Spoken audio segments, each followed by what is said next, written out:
जलन। ममता बहुत ही सीधी और प्यारी लड़की थी। वहीं सुनील एक सरल और आगे बढ़ने की सोच रखने वाला लड़का। सुनील, बेटा सुनील कहाँ है? अरे जरा एक गिलास पानी तो दे दो। हाँ माँ, अभी आया। क्या माँ, पानी तेरे सर के पास ही तो रखा है। क्या हो गया है, तबीयत खराब है क्या? अरे नहीं नहीं, वो उठने का मन ही नहीं कर रहा था, तो देखा ही नहीं। वैसे क्या कर रहा है? यहाँ बैठना मेरे पास। माँ पढ़ रहा था।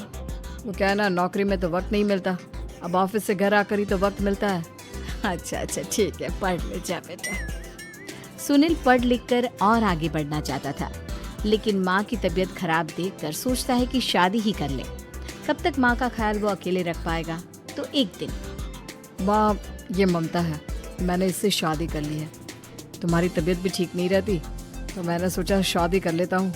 घर संभालने वाली और तुम्हें संभालने वाली कोई आ जाएगी तो अच्छा रहेगा। माँ अचानक से सामने बहू देखकर हैरान रह जाती है। बेटा ये क्या बात होती है? न बैंड, न बाजा, न दहेज, न शगुन, ऐसा कैसे बहू आ गई? माँ तू तो जानती है, मैं नौकरी के साथ पढ़ाई कर रहा हूँ, तो कहाँ से इतना पैसा बचा पाता कि धूमधाम से शादी करता। वैसे भी माँ, लोग तो आकर खाकर निकल जाएंगे, इसलिए बस वैसे ही। माँ जी, मैं आपका ख्याल रखूंगी। वैसे भी ये आगे की पढ़ाई कर रहे हैं, अच्छा कुछ कर गए तो सबके दिन फिर से अच्छे आ जाएंगे। सास को ममता की बात ठीक तो लगती है, लेकिन मन में कहीं ना कहीं लगता है कि कहीं बहू बेटे को लेकर फुर्र ना हो जाए और फिर तो वो रह जाएगी अकेली। बेटा देख, मेरा जो कुछ भी है वो सुनील ही है, और सुनील का भी अब इस दुनिया में मैं ही हूँ और कोई नहीं। क्या सुनील? बिल्कुल माँ, लेकिन आज से ममता भी मेरे जीवन का अहम हिस्सा है, जैसे तू है। सास को बड़ा बुरा लगता है कि उसकी सल्तनत में कोई और हिस्सेदार कैसे हो सकता है। कैसे कोई और उसके 30 साल के बेटे की जिंदगी में अचानक से आकर बराबर का हिस्सेदार बन सकता है। देख बहू, मैं भले थोड़ा बीमार रहती हूँ, लेकिन इसका मतलब यह नहीं कि घर की चीजों में मेरा कंट्रोल खत्म हो गया है। मैं आज भी इस घर की रानी हूँ, समझी? बेटा सोचता है कि ये माँ को अचानक से क्या हो गया। कल तक जो माँ कहती थी कि जिंदगी का कोई भरोसा नहीं, वो अचानक से जंग के मैदान की झांसी की रानी कैसे बन गई? माँ क्या हो गया है? सब ठीक है ना? अचानक कैसी बात कर रही हो? ममता का आज पहला दिन है, स्वागत करो उसका। आसपास की आंटियों को बुलाओ, नई दुल्हन की मुंह दिखाए करवाओ। खैर, सास होने का फर्ज निभाती है और बाद में एक सहेली के साथ बाहर निकल जाती है। क्यों री बताया नहीं कि बेटे का ब्याह कर रही हो? वैसे तो सारा दिन हम ही में घुसी रहती हो। अरे मुझे भी तो अभी पता चला। क्यों अचानक सर पर लेकर आ गया? कहता है बहू है माँ तुम्हारी, अब इसको भी इतना ही मैं प्यार करता हूँ जितना तुझे करता हूँ। लो जी, ये क्या बात होगी? क्यों इतना प्यार करता है?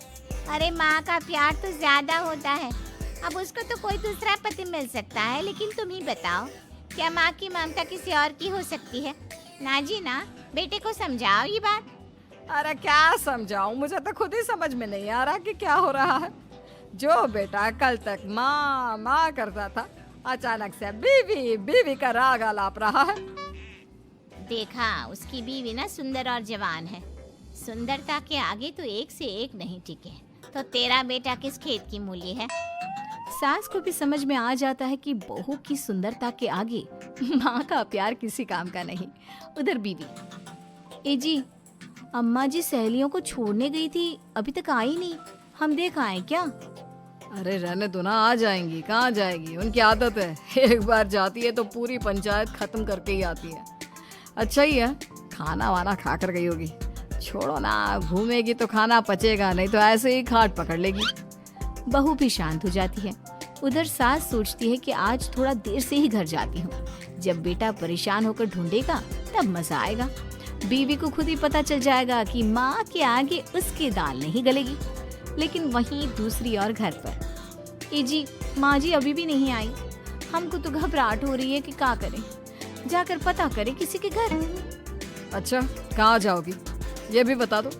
पहला दिन है तुम्हारा इस घर में, और एक ही दिन में मोहल्ला छानोगी क्या?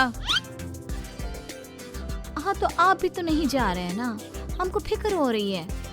अरे यार, ये रोज का है अम्मा का, खाओ और सो जाओ। बस फिर क्या था। बेटा बहू खाना खाते हैं और कमरे में सोने चले जाते हैं। उधर जब सास को कोई देखने नहीं आता तो वो हार कर घर आ जाती है, जहाँ वो देखती है कि सारे घर की लाइट्स बंद है। सास को गुस्सा आता है, बहू, ममता बहू कहाँ हो?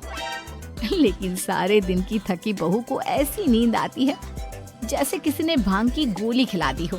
वो तो नहीं उठती। उठकर आ जाता है बेटा। अरे क्या बात है अम्मा, काहे चिल्ला रही हो? अरे सो जाओ ना, सुबह की थकी है बहू, वो सो रही है। जोर से बोलोगी तो नींद खुल जाएगी उसकी। माँ को गुस्सा आ जाता है। फिलहाल तो सो जाती है, लेकिन मन ही मन ढेर सारा जहर बहू के लिए भरा होता है। सुबह बहू चाय बना रही होती है कि सास धीरे से गैस तेज कर देती है, जिससे चाय का बर्तन जल जाता है। और जैसे ही बहू चाय का बर्तन उठाती है, उसका हाथ जल जाता है। मेरा हाथ जल गया। वो जोर जोर से चिल्लाकर इधर उधर भागती है कि सास थोड़ी देर में उसके हाथ में पानी डाल देती है। हाय रे बहू, क्या कर रही हो? पहली बार रसोई छुई हो क्या? सासू माँ गलती से गैस तेज रह गई थी और बर्तन जल गया, जिससे मेरा हाथ जल गया। हाय रे, कितना गंदा दाग। छी छी छी छी, मुझे तो उल्टी आ रही है तेरा गला हुआ मांस देखकर। तू ना मुझे अभी साथ से खाना मत लगाना। बहू भी खुद का हाथ देखती है तो उसे भी रोना आ जाता है। कुछ दिनों के बाद सास की सहेली आती है, बहू चाय बनाकर लाती है। उसके जाने के बाद सहेली कहती है, बहू की सुंदरता ऐसी है कि कोई भी दीवाना हो जाए। वैसे तेरे बेटे का क्या हाल है? अरे वैसा ही है, बहू के पीछे लग। तो क्या करूं, कुछ समझ में नहीं आ रहा। मैंने तो बहू के चेहरे पर दिवाली के पटाखे की चक्री फाड़ दी, उसका पूरा चेहरा जल गया। अब देखो ना रही सुंदरता, और ना ही अब मेरा बेटा उसे पूछता है। अरे अब तो वो उसे छोड़कर दूसरी भी देखने को बोल गया है मुझे। बहू सारी बात सुन रही होती है। आंटी एक बात बताइए, क्या भरोसा है कि दूसरी सही आए और आपके अनुसार रहे? देखिए आंटी, मेरी सासू माँ को गलत बात सिखाने की जरूरत नहीं है। हमारा परिवार साथ में खुशी से रह रहा है। देख बहू, मेरी सहेली की बेइज्जती ना कर, वही अच्छा रहेगा तेरे लिए, समझी? बहू नहीं मानती है। वो बार बार उनकी सहेली को घर से निकल जाने को कहती है। तभी सास की सहेली पास के चूल्हे से लकड़ी लाकर बहू के चेहरे पर लगा देती है। बहू जोर जोर से रोने लगती है। अरे ये क्या कर दिया? मैंने कहा किया, ये तो तूने किया। तू ही नहीं चाहती थी कि बहू बेटे के साथ रहे, भला मैं क्यों करूंगी? मैं तो चली, निपटो अब। बहू रो रही होती है, दर्द से चिल्ला रही होती है, लेकिन सास उसे डॉक्टर के पास नहीं ले जाती। तभी पति आता है। क्या हो गया ममता? ये दाग कैसे लगा? कैसे जली? ममता कुछ नहीं कहती, बस दर्द से करा रही होती है। पति माँ की तरफ देखता है। हो ना हो माँ, ये पक्का आपका काम है। आप ही ममता से जला करती थी ना। देखना माँ, अब पुलिस आएगी, केस बनेगा, लेकिन पहले मैं ममता को अस्पताल लेकर जा रहा हूँ। सभी अस्पताल जाते हैं, जहाँ डॉक्टर ममता की सास से कहते हैं, आपने तो नहीं जलाया ना बहू को? अब ममता की सास के तो पसीने छूट रहे होते हैं। वो घबरा कर कहती है, ना ना डॉक्टर साहब, कैसी बात करते हैं? हम क्या जलाएंगे अपनी बहू को? डॉक्टर ममता के पति से पूछते हैं, देखिए, क्योंकि ये ससुराल में जली है तो मामला पुलिस का बनता है, तो आप पहले पुलिस को बुलाइए, तभी इलाज पूरा होगा। सास डर जाती है कि अब तो बच्ची जिंदगी जेल में ही रहना होगा। रहने दीजिए ना, पुलिस को क्यों बुलाना? सारी हंसी खत्म हो जाएगी जब पुलिस के डंडे पड़ेंगे। बहू को जलाना भले ही बहुत आसान हो, लेकिन उसके बाद सारी जिंदगी जेल की हवा खाना। सास डर जाती है। पुलिस आती है। पास लेटी दर्द से करा रही ममता स्टेटमेंट देती है। तो क्या हुआ था? कैसे जली आप? ममता पास खड़ी सास को देखती है। बेटी बताओ, कैसे जल गई तुम? ओए, काका का किरण वाली शाहरुख, चुप, बिल्कुल चुप। सास चुप। सभी इंतजार करते हैं कि ममता क्या बोलेगी। जी मैं खाना बना रही थी, लकड़ी उड़कर मेरे ऊपर गिर गई और मैं जल गई। सास बहू की बात सुनकर रोने लगती है। देखा माँ, कितनी समझदार है ममता। ये चाहती तो, हाँ बेटा, ये चाहती तो मैं आज जेल में होती। मुझे माफ कर दे, मैं आगे से अभी कभी ऐसा नहीं करूंगी। बहू के साथ मिलकर रहूंगी, मुझे माफ कर दे।